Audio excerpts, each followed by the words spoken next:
Tales of Tribute pits you against human or NPC opponents in a turn-based, two-player, strategic deck-building card game. With a unique storyline, interesting characters, cool new rewards, leaderboards, and a matchmaking system, there is something for all players in ESO to enjoy in Tribute. During a game of Tribute, you play various cards to build your deck, which helps you gain prestige and garner the favor of the patrons. Reach 40 prestige points, or gain the favor of all 4 patrons at once, and you'll win. But let's not get too far ahead of ourselves. We've got a lot to cover in terms of basics before we can get into winning. When you start a game of Tribute, you and your opponent will each choose 2 patron decks to bring to the match. These patron decks provide cards you can acquire during the game, and each deck has its own unique set of mechanics or themes associated with it. Because both of you will have access to the cards from all 4 selected patrons, both you and your opponent always start on equal footing. It's really up to you to adapt and devise the best strategy to deal with all the cards dealt.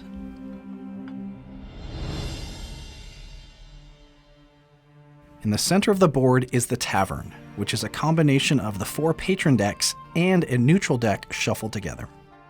The Tavern is where both you and your opponent can acquire cards for your deck with coin.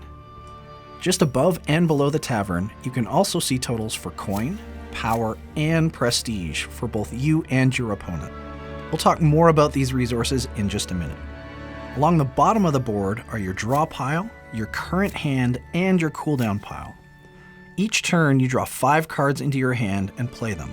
Once your turn is over, all cards except agents are sent to your cooldown pile. Once your draw pile is depleted and you need to draw again, the cards from your cooldown pile are shuffled back into it.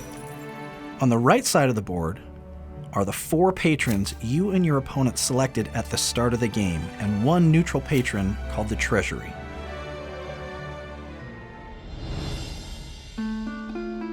Each turn, you play the cards in your hand to gain their resources, such as coin or power. These resources can then be used to acquire cards from the Tavern or to interact with the patrons for powerful boons. When you acquire a card from the Tavern, it immediately goes to your cooldown pile, unless it's a special type of card called a contract. These special contract cards, as indicated by their unique look, are played immediately. Once they're used up or removed from play by your opponent, they are removed from the match entirely. Agents are another special type of card in Tribute. Agents are cards that remain on the board when played. That is, until your opponent deals with them.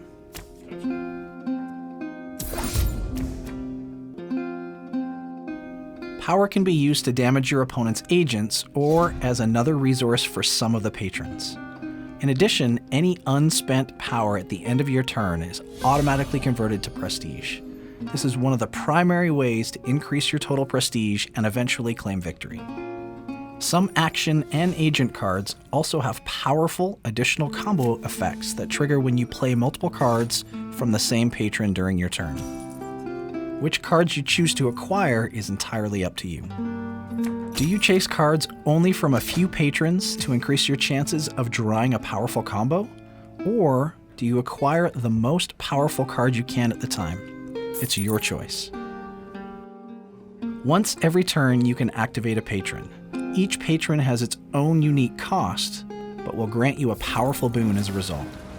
In addition to the boon, activating a patron will also change its favor. All patrons will begin the game in a neutral state. If you activate a patron, you will gain its favor. If a patron favors your opponent, in most cases, activating it will set it back to neutral. Note that while you can usually only activate 1 patron per turn, there are some cards that allow you to activate patrons multiple times. The neutral Treasury patron is available in every game and won't favor you when activated, but it does allow you to convert any card in your hand to a valuable Writ of Coin card, which is worth 2 coin. As the game progresses and your prestige totals rise, your decks will get larger and hopefully more effective. And by combining smart deck building choices with the patron abilities, you can set up some powerful turns to surprise your opponent.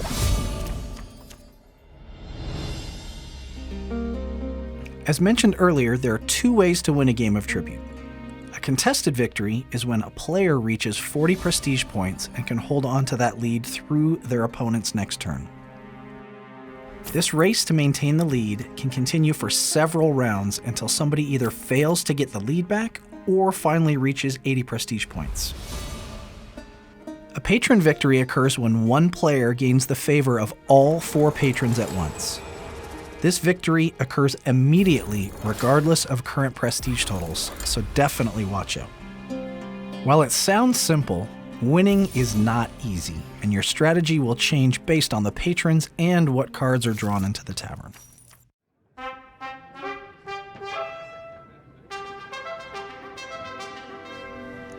When you complete a game, you can earn many rewards, including gold, consumables, crafting materials, cosmetics, furnishings, and more.